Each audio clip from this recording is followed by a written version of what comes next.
Motorun ilk kodlanması. Zıpır zıpır zıpır zıpır zıpır zıpır zıpır. Ettik.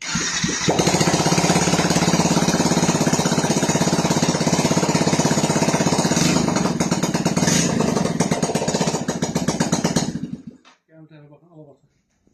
Al bakma hatta. Işığı sanıyor. İşi sandım.